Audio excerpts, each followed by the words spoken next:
السلام علیکم ورحمۃ اللہ وبرکاتہ۔ آج کا ہمارا سبق تختی نمبر 5 ہے۔ تنوین۔ تنوین کسے کہتے ہیں؟ تنوین کہتے ہیں دو زبر، دو زیر، دو پیش کو تنوین کہتے ہیں۔ اسی تختی میں ہم سیکھیں گے اخفا کسے کہتے ہیں، اخفا کہاں کرنا چاہیے، کہاں نہیں کرنا چاہیے۔ ٹھیک ہے، تھوڑا سا فوکس کی ضرورت ہے، توجہ آپ کی چاہیے اس پہ۔ اخفا کہتے ہیں ناک کے اندر آواز چھپانے کو، جیسے میم دو زبر من۔ ٹھیک ہے، غنہ ہوتا ہے مکمل آواز کو چھپانا، من، آمن۔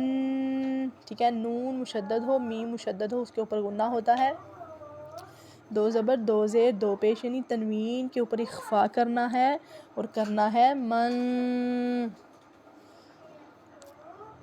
اب اخفا کا قاعدہ سمجھ لیں کہ حروف تنوین کے بعد، تنوین والے حرف کے بعد اگر حروف ہلکی 6 ہیں، حمزہ، ہا، عین، حا، غین، خا، ان 6 حروف اور لام، را، ان 2 حروف میں اگر تنوین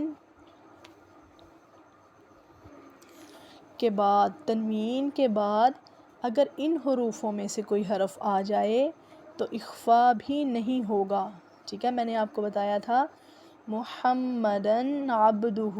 ٹھیک ہے، نماز کا آپ کر رہے ہیں، اس میں آپ کو میں نے پڑھایا تھا محمدن، ویسے تو دن کے اوپر اخفا ہونا تھا، لیکن جب عبدہ آ گیا، عبدو عین عبدہ آیا، تو ہم محمدن کے اوپر جو اخفا ہوگا وہ نہیں کریں گے، محمدن نہیں پڑھیں گے، محمدن عبدہ۔ ٹھیک ہے، محمدن عبدہ۔ جی اسی طرح حمزہ، ہا، عین، حا، غین، خا، لام اور را، یہ ایسے حروف ہیں اگر حروف تنوین کے بعد آ جائیں تو اخفا نہیں ہوگا۔